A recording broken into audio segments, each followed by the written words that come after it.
নমস্কার নমস্কার নমস্কার নমস্কার নমস্কার নমস্কার নমস্কার নমস্কার আপনাদের সবাইকে সবাইকে সবাইকে নমস্কার জানাচ্ছে আপনাদের সৌমিত্র বসু। সবাইকে অজস্র শুভ কামনা জানাচ্ছে, সবাইকে স্বাগত জানাচ্ছে আজকের এই শরণাগত অনুষ্ঠানে এবং সবাইকে শুভ সকাল জানাচ্ছে। শুভ সকাল, শুভ সকাল, শুভ সকাল। আজকে শ্মশান কালীমাতার পূজা। বর্ধমান জেলার দুর্গাপুরের নাচন রোডে ভিড়িঙ্গি শ্মশান কালী মাতা, সেখানে পূজা হবে। এবং হাওড়া জেলার খড়িয়া গ্রামেও শ্মশান কালী মাতার পূজা। আর আমরা যারা বাঙালি তাদের পক্ষে খুব গর্বের দিন আজকে, যিনি জগৎ সভায় বাঙালির ভারতীয়র মুখ উজ্জ্বল করেছিলেন বিজ্ঞানের দিক থেকে, সেই জগদীশচন্দ্র বসু, আচার্য জগদীশচন্দ্র বসু, তার জন্মদিন আজকে 30শে নভেম্বর 1858 খ্রিস্টাব্দে তার জন্ম হয়েছিল। এবারে বেনি মাধবশীলের পঞ্জিকা অনুযায়ী আজকের দিনটার কথা বলি। আজকে 14ই অগ্রহায়ণ 1431, ইংরেজির 30শে নভেম্বর 2024, শনিবার। আজ চতুর্দশী। সূর্যোদয়ের সময় সকাল 6টা বেজে 5 মিনিট, সূর্যাস্তের সময় বিকেল 4টে বেজে 48 মিনিট। নক্ষত্র বিশাখা। আজকে জন্মে তুলা রাশি, শূদ্র বর্ণ, মতান্তরে ক্ষত্রিয় বর্ণ, রাক্ষসগণ। সকালবেলা 6টা বেজে 22 মিনিট গতে বৃশ্চিক রাশি, বিপ্রবর্ণ। দিনের বেলা 12টা বেজে 55 মিনিট গতে দেবগণ। আমাদের হোয়াটসঅ্যাপে চিঠি পাঠাবার নাম্বার 9831922927। চিঠির গোড়ায় অতি অবশ্যই SG লিখতে হবে। এবারে আজকের অনুষ্ঠান সম্পর্কে বলি। আজকের অনুষ্ঠানে প্রথমে তো পুরাণ চিরন্তন। পুরাণ চিরন্তনে বেদের কথা বলছি আপনাদের। বেদ নিয়ে আমাদের একটা সাধারণভাবে একটা ধারণা তো ছিলই, কিন্তু আরেকটু বিস্তারিতভাবে যদি বেদ সম্পর্কে দুটো চারটে কথা বলা যায় তাহলে বেশ ভালোই হয়, বেদ সম্পর্কে জানা হয়। এবং সনাতন ধর্ম যাকে বলে, সেই সনাতন ধর্মের একেবারে আদি যে প্রকাশ আমরা যা পেয়েছি এখনো পর্যন্ত, সেটা তো হচ্ছে বেদ। সে বেদ সম্পর্কে খানিকটা বলা হলো। আপনাদেরই একজনের আদেশ মতো আমি এই কাজটা করছি। তো সেখানে সংহিতা, বেদের যে প্রাচীনতম অংশ সংহিতা, সংহিতা নিয়ে দুটো চারটে কথা শোনাবো আপনাদের। তারপর স্বামী বিবেকানন্দের রচনা থেকে পাঠ, মানুষের যথার্থ স্বরূপ, দ্বিতীয় পর্ব। তার বেশ খানিকটা অংশ পড়া হয়ে গেছে, কিন্তু দীর্ঘ প্রবন্ধ, বাকি অংশটা খানিকটা পড়ে শোনাবো। তারপরে ঠাকুর শ্রী রামকৃষ্ণ পরমহংসদেবের কথামৃত থেকে পড়ে শোনাবো লোকেশ্বরানন্দজির ছোট ছোট ছোট ছোট লেখা। এক একটি লেখা এক এক দিনে পড়ে শোনাচ্ছি আপনাদের। আপনাদের চিঠিপত্র তো পড়তেই হবে। এবং শেষে মহাপুরুষের কথা। আজ শনিবার, মহাপুরুষের কথা 92.7 বিগ FM এ শরণাগত অনুষ্ঠানে। গানের পর ফিরে আসছি পুরাণ চিরন্তন নিয়ে, বেদের কথা। বেদের কথা বলবো 92.7 বিগ FM এ শরণাগত অনুষ্ঠানে। বলছি কদিন ধরে সেই কথা। এদের মধ্যে আজকে যে প্রসঙ্গটা নিয়ে আলোচনা শব্দটা ব্যবহার করা ঠিক হবে না, ওই দুটো চারটে কথাই বলবো। যে সংহিতা, সংহিতা বেদের যে প্রাচীনতম অংশ তাকে বলা হয় সংহিতা। তাই সংহিতা এর মানে কি? সংহিতা নামটার মানে কি? সংহিতা কথাটার মানে কি? আমরা তো সংহত কথাটা জানি। সংহত মানে গুছানো, সংহত মানে ইংরেজি করে বলতে গেলে বলতে হয় টাইট, মানে সমস্তটা একসঙ্গে জোট করা, এইরকম তো। তা সংহিতা আক্ষরিক অর্থে সংহিতা মানে হচ্ছে একসঙ্গে করা, মিলিত, যুক্ত। এই যে একসঙ্গে করা, এই যে মিলিত, এই যে যুক্ত হওয়া, তার মানে এর মধ্যে কোনো এলোমেলোপনা নেই। আর যদি এলোমেলোপনা না থাকে তাহলে এই সমস্তটার পেছনে একটা নির্দিষ্ট পদ্ধতি বা নিয়ম আছে, তা না হলেই তো এলোমেলো হয়ে যাবে। তাহলে সংহিতা শব্দের মানে এইরকম করে হয়তো বলা যেতে পারে যে কোনো একটা নির্দিষ্ট পদ্ধতি বা নিয়ম অনুসারে একত্রিত গ্রন্থ বা মন্ত্র সংকলন। এখন তো এই সংকলন লিখিত আকারেও পাওয়া যায়। আগে তো কেবলমাত্র শ্রুতির মাধ্যমে আসতো। তো এই বেদের প্রাচীনতম অংশ হচ্ছে এই সংহিতা। এই অংশের মধ্যে মন্ত্র, স্তোত্র, প্রার্থনা, প্রার্থনা সঙ্গীত, আশীর্বচন, এই সমস্ত থাকে আর কি। তো সংহিতার মধ্যে কি কি থাকে? এমনিতে যে কোনো গ্রন্থ বা মন্ত্র তার সংকলনকেই সংহিতা বলা যেতে পারে, কিন্তু সংহিতা বলতে যেটা বোঝাচ্ছে বেদের আদি ও প্রাচীনতম অংশটা। তো এই যে প্রত্যেকটা বেদ তো 4টে ভাগে বিভক্ত, এই সংহিতা পাঠ করলে বোঝা যায় বেদের পরবর্তীকালের যে গ্রন্থগুলো সেগুলো থেকে বোঝা যায় যে বৈদিক সংহিতাগুলো ছোট করে, এবং সে সম্পর্কে বৈদিক গ্রন্থগুলো এখন যে আকারে পাওয়া যায় তার থেকে এগুলোর আকার অনেক বড় ছিল। আমি আপনাদের ধরুন ঋগ্বেদ সংহিতার থেকে একটু উদাহরণ দিই, তাহলে আপনারা বুঝতে পারবেন, আমার বোঝাতে সুবিধা হবে মন্ত্রগুলো কিভাবে আছে। দেখা যাক ঋগ্বেদ সংহিতার একটা মন্ত্র আমি পড়ে শোনাই আপনাদের। আমি মূল সংস্কৃতটা বা বৈদিক মন্ত্রটা পড়ছি না, তার বাংলা অনুবাদটা পড়ছি। বলছেন, দিব্য আলোকের, মানে সূর্য, দিব্য আলোকের মহৎ গৌরব ধ্যান তিনি, আমাদের চিত্তলোককে উদ্বুদ্ধ করুন, আমাদের চৈতন্য জাগরিত করুন। যে সূর্য আলো দেয় তাকে দেখে মনে হচ্ছে তিনি দিব্য আলোক, দিব্য আলোকের মহৎ গৌরব ধ্যান। সেই আলো আমাদের চিন্তায় এসে পড়ুক, আমাদের চৈতন্যকে জাগরিত করুক। কি সুন্দর, কি সুন্দর কথা না? মানে সূর্যের আলো যেন আমাদের চিন্তা চেতনাকে জাগ্রত করে তোলে। সামবেদ থেকে পড়ে শোনাই আপনাদের। বলছেন যে, হে বীর, যে গাভীর দুগ্ধ দহন করা হয়নি সে যেমন জগদীশ্বরকে আহ্বান করে, আমরা তেমনি আপনাকে আহ্বান করি। উপমাটা ভাবুন, যে গাভীর দুগ্ধ দহন করা হয়নি সে যেমন জগদীশ্বরকে আহ্বান করে তেমনি আমরা আপনাকে আহ্বান করি। অর্থাৎ দুগ্ধ মিশ্রিত হওয়া দরকার, সেই জন্য সে জগদীশ্বরকে আহ্বান করছে, জগতের ঈশ্বরকে বলে বলছেন, হে ইন্দ্র, জড় বিশ্বের ঈশ্বর আপনি, আপনার চক্ষু হলেন সূর্য। এই যে সূর্য সবকিছু দেখতে পান, তিনি যেন ইন্দ্রের চোখ। 92.7 বিগ এফএম এ শরণাগত অনুষ্ঠানে শুনছেন বেদের কথা পুরাণ চিরন্তনে। ফিরে আসছি গানের পর।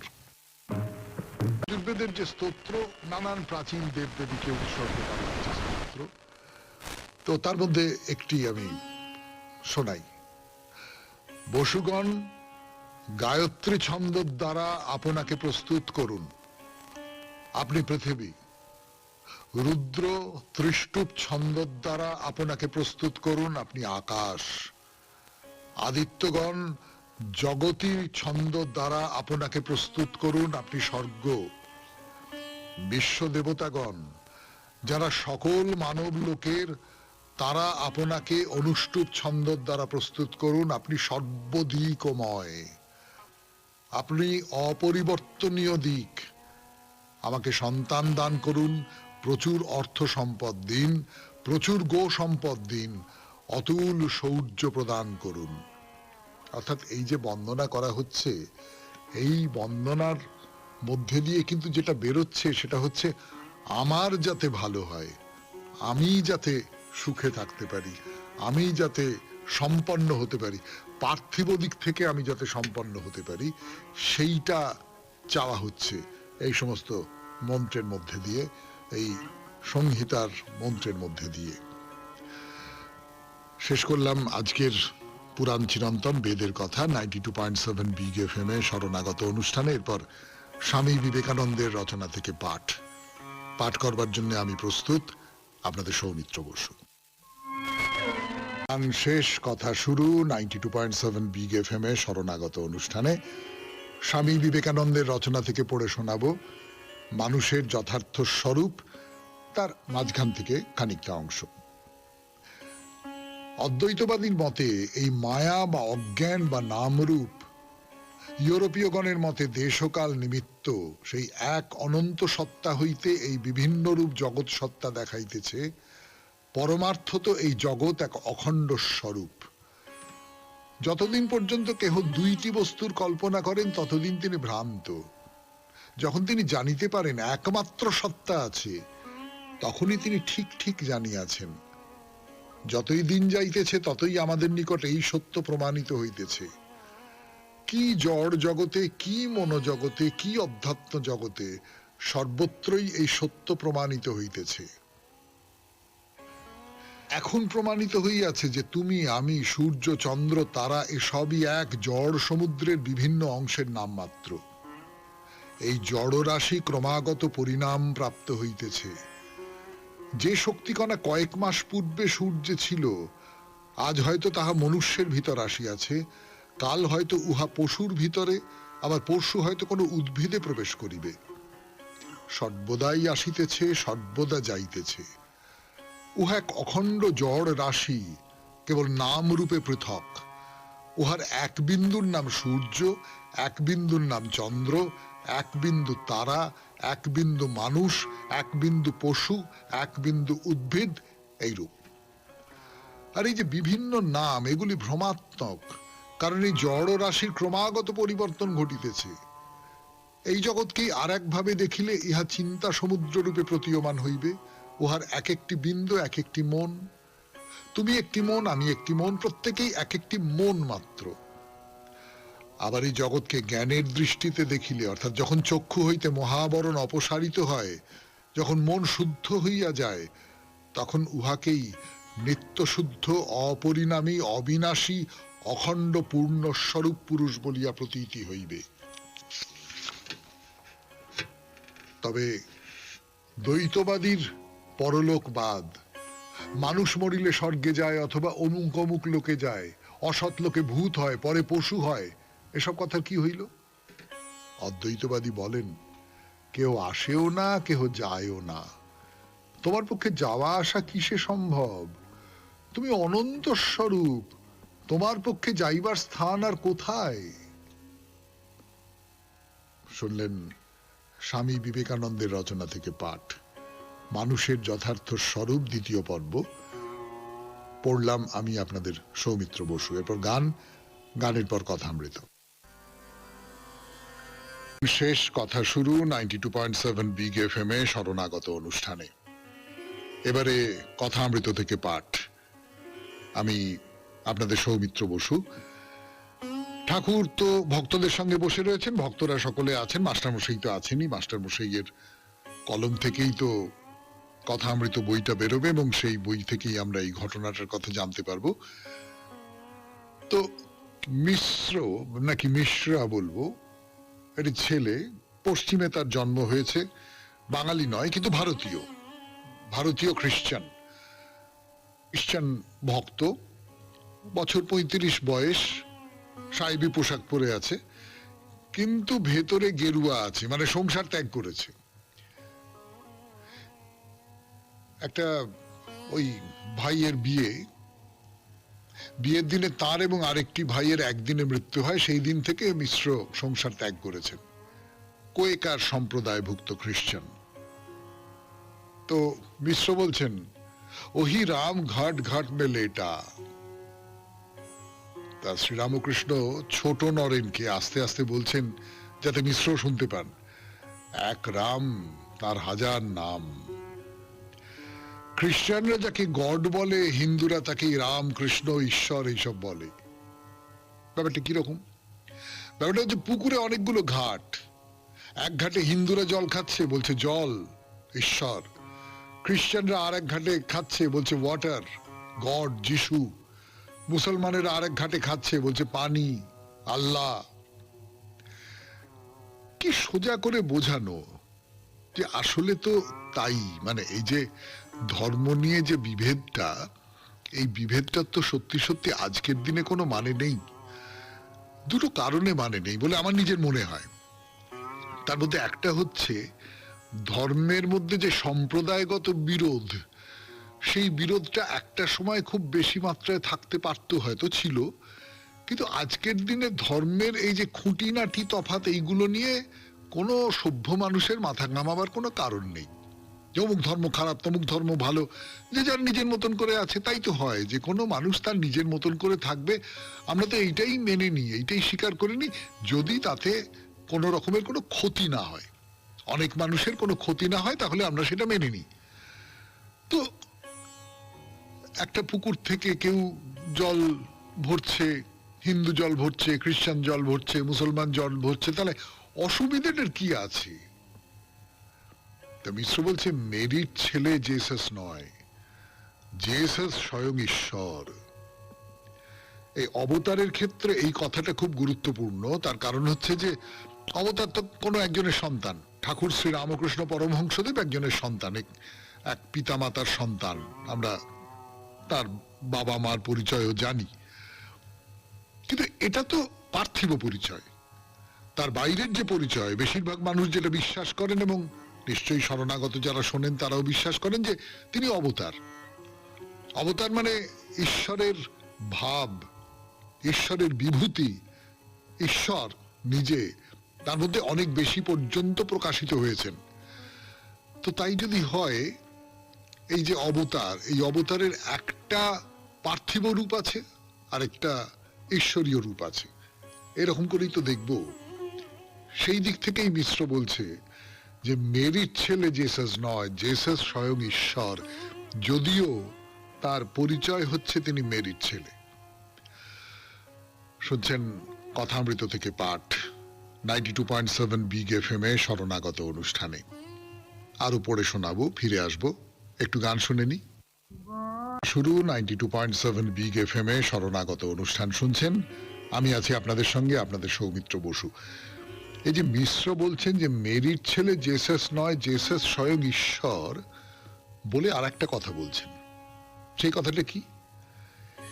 ইনি মানে ঠাকুরকে দেখিয়ে বলছেন, শ্রী রামকৃষ্ণ পরমহংসদেবকে দেখিয়ে বলছেন যে ইনি এখন এই আছেন, আবার আর এক সময় সাক্ষাৎ ঈশ্বর। আপনারা একে চিনতে পাচ্ছেন না, আমি আগে থেকে একে দেখেছি, এখন সাক্ষাৎ দেখছি। আগে থেকে একে দেখেছি মানে তিনি তার মনশ্চক্ষে ঠাকুরকে দেখেছেন আগে। তিনি খ্রিস্টান, কিন্তু অন্য ধর্মের লোক, কিন্তু তিনি মনশ্চক্ষে ঠাকুরকে দেখেছেন। আজকে সামনাসামনি দেখছেন, প্রত্যক্ষ দেখছেন, কিন্তু সেই মনশ্চক্ষে দেখাটার সঙ্গে মিলিয়ে দেখতে পারছেন তিনি। কি দেখেছিলেন সেই মনশ্চক্ষে? দেখেছিলাম একটি বাগান, উনি উপরের আসনে বসে আছেন, মেঝের উপর আরেকজন বসে আছেন। তিনি তত অ্যাডভান্সড নন, তত উন্নত নন। ঠাকুরকে এইভাবে দেখেছেন মিশ্র তার কল্পনার চোখে, আমি তো বলবো তার সাধনার চোখে। তিনি বলছেন এই দেশে 4 জন দারোয়ান আছেন। কে কে? বোম্বাই অঞ্চলে তুকারাম, কাশ্মীরে রবার্ট মাইকেল, এখানে ইনি, আর পূর্ব দেশে একজন আছেন। তাহলে এই যে সমস্ত মহৎ মানুষ, তাদের সঙ্গে এক আসনে বসানো হচ্ছে ঠাকুর শ্রী রামকৃষ্ণ পরমহংসদেবকে। তো ঠাকুর তাকে জিজ্ঞেস করছেন যে আচ্ছা মিশ্র, তুমি কিছু দেখতে টেকতে পাও? তো মিশ্র বলছে বাটিতে যখন ছিলাম তখন থেকে জ্যোতিষ দর্শন হতো, তারপর যিশুকে দর্শন করেছি। সে রূপ আর কি বলবো, সে সৌন্দর্যের কাছে কি স্ত্রীর সৌন্দর্য? তো কিছুক্ষণ এরকম কথা হচ্ছে, গল্প হচ্ছে, গল্প হচ্ছে, গল্প হচ্ছে, করতে করতে করতে করতে হঠাৎ মিশ্র জামা প্যান্ট সমস্ত খুলে ফেলছেন।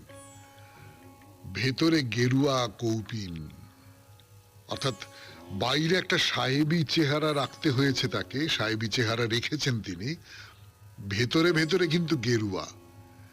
কি আশ্চর্য, আশ্চর্য একজন মানুষ, তাই না? মানে বাইরে সাহেবের পোশাক, কিন্তু ভেতরে গেরুয়া, একজন খ্রিস্টান। এই সমস্তটা নিয়ে একটা অদ্ভুত অদ্ভুত একটা অভিজ্ঞতা বলবো আমি। তো ঠাকুর বারান্দা থেকে এসে বলছেন যে একে দেখলাম বীরের ভঙ্গিতে দাঁড়িয়ে আছে। এইসব কথা বলতে বলতে বলতে বলতে ঠাকুর সমাধিস্থ হচ্ছেন, পশ্চিম দিকে তাকিয়ে সমাধিস্থ হয়ে গেলেন। তারপর একটু যখন সমাধি ভাঙলো, একটু জ্ঞান ফিরে এলো, তখন মিশ্রর দিকে তাকাচ্ছেন, তাকে হাসছেন হাসছেন। কথামৃত থেকে পাঠ আজকের মতো এখানেই শেষ করি। এখন গানের পর স্বামী লোকেশ্বরানন্দর রচনা থেকে পাঠ। রচনার নাম সহিষ্ণুতা অথবা গ্রহিষ্ণুতা। ফিরে আসছি গানের পর। শরানন্দের রচনা থেকে পাঠ করে শোনাচ্ছি আপনাদের 92.7 বিগ এফএম এ জীবনের সহজ পাঠ শরণাগত অনুষ্ঠানে। সহিষ্ণুতা অথবা গ্রহিষ্ণুতা।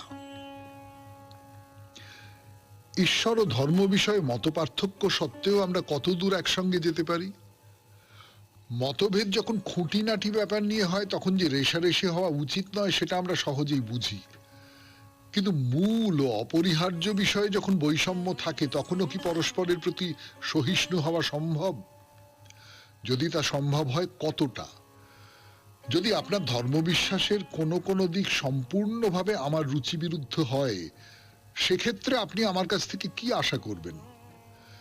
শিষ্টাচার বশত আমি হয়তো মনের ভাব নাও প্রকাশ করতে পারি, কিন্তু আমার মনে যে বিতৃষ্ণা ও বিরক্তির ভাব রয়েছে তাকে কি আমি অস্বীকার করতে পারি? আমি কি মনে মনে ভাববো না যে আপনার আরো শিক্ষার প্রয়োজন? ভদ্রতার খাতিরে আমি হয়তো প্রকাশ্যে আপনার নিন্দা করব না, অথবা আপনার ধর্মবিশ্বাসে হাত দেব না, কিন্তু আপনার কাজকর্ম ও চিন্তা ভাবনা আমার মনে ঘৃণার উদ্রেক করতেই পারে। আমি ভাবতেই পারি আপনি বর্বর। এই অবস্থায় আপনারও আমার মধ্যে কি যথার্থ সৌহার্দ্য গড়ে উঠতে পারে? আমি হয়তো আপনাকে সহ্য করতে পারি, কারণ সহ্য করা ছাড়া আর আমার কোনো পথ নেই, কিন্তু আপনাকে কি আমি বন্ধু বলে স্বীকার করতে পারি? দুর্ভাগ্যবশত আমাদের শিক্ষা দীক্ষা এমনই যে গুটি পোকার মতো ক্ষুদ্র আবেষ্টনীর মধ্যে থেকেই আমরা সুখ পাই, অথবা বলা যায় আমরা যেন ক্ষুদ্র ক্ষুদ্র দ্বীপের অধিবাসী। নিজেদের অতি পরিচিত পরিবেশের বাইরে যে মুহূর্তে পা রাখি অমনি আমরা অস্বস্তি বোধ করতে শুরু করি। অন্যভাবে বলতে গেলে আমরা ছোটবেলা থেকে যেসব জিনিসের বা ভাবধারার মধ্যে বড় হই সেগুলিকে আমরা সুন্দর, ভালো এবং ভব্য বলে মেনে নিয়েছি।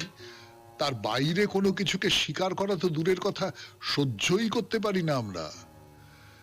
এই কারণেই যখন আমরা নতুন কোনো দেশে যাই, সেখানকার ভিন্ন জীবনযাত্রা, প্রতিষ্ঠান এবং চিন্তাধারা দেখে আমরা অবাক হই। আমরা যেন একটা প্রচন্ড ধাক্কা খাই। এই দুর্দশা থেকে বাঁচার উপায় কি? কেউ হয়তো যুক্তি দেখিয়ে বলবেন, অন্যেরা আমাকে আদর্শ ধার্মিক ব্যক্তি বলে স্বীকার করবেন, এ আশা আমি করতে পারি না, কিন্তু অন্যকে খুশি করতে আমি কখনোই নিজের রুচি ও পছন্দকে জলাঞ্জলি দিতে চাই না। আমার দোষগুণ যাই থাকুক না কেন, সেসব নিয়ে আমিই থাকতে চাই। এটি আমার জন্মগত অধিকার। যে আদর্শ বা ভাবধারা আমার কাছে অর্থহীন তাকে বরণ করার জন্য আমি আমার এই অধিকার বিসর্জন দেব, এ কথা আমি কল্পনাও করতে পারি না। এই দৃষ্টিভঙ্গি কি ভুল? ভুল কেউ বলবে না, কিন্তু প্রশ্ন হচ্ছে অন্যেরও এই অধিকার, এই স্বাধীনতা থাকবে তো? যেখানে সকলেই সমান স্বাধীনতা ভোগ করে অথচ কোনো সংঘর্ষ, ঘৃণা এবং অনৈক্য নেই, সেটি আদর্শ অবস্থা। তবে এই আশা সম্ভবত দুরাশা, কারণ যেখানে সকলেই স্বনির্ভর ও স্বয়ং সম্পূর্ণ বলে নিজেদের মনে করে, সেখানে একে অন্যের কথা না ভাবা, অন্যের প্রতি সহানুভূতি না দেখানোর সম্ভাবনাই প্রবল। বরং সেখানে অবজ্ঞার ভাব থাকলেও থাকতে পারে। সহিষ্ণুতা মানে তো এই। তাই যদি হয়, তাহলে এই সহিষ্ণুতা সমাজকে এক সূত্রে বেঁধে রাখতে পারে না। স্বাধীনতা ও আত্মসম্মানবিহীন সেই সমাজে ব্যক্তির সুষম বিকাশও সম্ভব নয়। তাই একটা গঠনমূলক দৃষ্টিভঙ্গি প্রয়োজন, যে দৃষ্টিভঙ্গিতে পরস্পরের প্রতি শ্রদ্ধা থাকবে, সহানুভূতি থাকবে, একটা বোঝাপড়ার ভাব থাকবে। যে দৃষ্টিভঙ্গি বলে দেবে আমার কাছে আমার মতামত ও চিন্তার যেমন মূল্য আছে, তেমনি অন্যের কাছে তার চিন্তা ভাবনাও যুক্তিযুক্ত ও ন্যায়সঙ্গত। ভিন্ন হলেও আমার দৃষ্টিকোণটির মতো তার ধ্যান ধারণাটিরও টিকে থাকবার অধিকার আছে। প্রকৃত গণতন্ত্রে বৌদ্ধিক এবং ধর্মীয় স্বাধীনতা অবশ্যই থাকা চাই। অনেকের মুখে আব হয়, দেখতে খারাপ লাগলেও সে মুখ বুঝে তা মেনে নেয়, কারণ মেনে না নিয়ে উপায় নেই। সত্যিকারের গণতন্ত্রে ওই রকম নিরুপায় সহনশীলতার কোনো স্থান নেই। মানুষ এক অসীম রহস্য। বিভিন্ন মতাদর্শ গোষ্ঠী তা যতই অদ্ভুত মনে হোক না কেন, সেই রহস্যেরই এক একটি বহিঃপ্রকাশ। গণতন্ত্র তাই সব রকম মনোভাবনা, সব রকম প্রতিষ্ঠানকেই জীবনের বাস্তব সত্য বলে স্বীকার করে নেয়। বাস্তবিক সহিষ্ণুতা কোনো সমাধান নয়, সমাধান হলো গ্রহিষ্ণুতা। শুনলেন স্বামী লোকেশ্বরানন্দের রচনা থেকে পাঠ 92.7 বিগ এফএম এ শরণাগত অনুষ্ঠানে। এরপর চিঠিপত্র। ফিরে আসছি, একটু গান শুনে নি। মালা সাহা চিঠি লিখেছেন 92.7 বিগ এফএম এ শরণাগত অনুষ্ঠানে। এখন পড়ব সেই চিঠি, মালা সাহার চিঠি। সুপ্রভাত দাদা ভাই, প্রথমে আপনাকে প্রণাম জানাই। আপনি গত 12/11/2024 তারিখে নাম প্রকাশে অনিচ্ছুক ব্যক্তির চিঠি পাঠ প্রসঙ্গে বলেছিলেন যে শরণাগত সৌমিত্র পরিবারের পক্ষ থেকে প্রথম দিকে একবার দুস্থ মানুষদের কম্বল দান করা হয়েছিল। কিন্তু আমরা 2024 সালে, অর্থাৎ এই বছর পুজোর আগে, এক বৃদ্ধাবাসে অসহায় মায়েদের শাড়ি সহ বিভিন্ন প্রয়োজনীয় সামগ্রী উপহার হিসেবে দিয়ে এসেছি। এই বৃদ্ধাবাসটির নাম দেব আবাস। দেব আবাস বারাসাতে অবস্থিত এবং সম্পূর্ণ বিনামূল্যে অসহায় মায়েদের জন্য থাকার জায়গা। আমরা শরণাগত সৌমিত্র পরিবারের পক্ষ থেকে সেখানে গিয়ে তাদের সঙ্গে দেখা করে কথা বলে আপ্লুত হয়েছি। এই বৃদ্ধাবাসটির পরিচালকেরা নিজেদের টাকায় আর সহৃদয় ব্যক্তিদের দান করা অর্থে এই মহান কাজ করে চলেছেন। আমি নিজেও এদের সঙ্গে যুক্ত আছি। এই বৃদ্ধাবাসটি কোনো সরকারি অনুদানও পায় না, তাই আমরা যে কোনো কাজই করি না তা ঠিক নয়। আপনাকে আমি ব্যক্তিগতভাবে কথাটা জানিয়েছিলাম, আপনি বোধহয় ভুলে গেছেন। যাই হোক দাদা ভাই, পড়ার যোগ্য হলে চিঠিটা পড়বেন। ভালো থাকবেন। নমস্কারান্তে মালা সাহা, বরানগর। বলেছিলেন না? আমি একদম ভুলে গেছি। সত্যিই তো খুব অন্যায়, খুবই অন্যায় হয়েছে। একেবারে বেতারে কয়েক লক্ষ মানুষ শুনছেন, এরকম একটা ভুল তথ্য দেওয়া। কিন্তু আমি এই যে আপনি শুধরে দিলেন, তার ভেতর থেকে আমি একটা অন্য আনন্দ ভেতরে তৈরি হলো। সত্যিই তো মানুষ আছে, মানুষের ভেতরে যে মানুষ, সেই মানুষ আছে। আপনাকে এবং আপনাদের অনেক ধন্যবাদ। এই কাজটা আমরা যত ছড়িয়ে দিতে পারবো তত নিজেদের ভালো লাগবে, নিজেদের পুণ্য হবে, নিজেরা সম্পূর্ণ হব। আপনি বা আপনারা তার দৃষ্টান্ত হয়ে রইলেন। এবারে মহাপুরুষের কথা 92.7 বিগ এফএম এ শরণাগত অনুষ্ঠানে ফিরে আসছি গানের পর।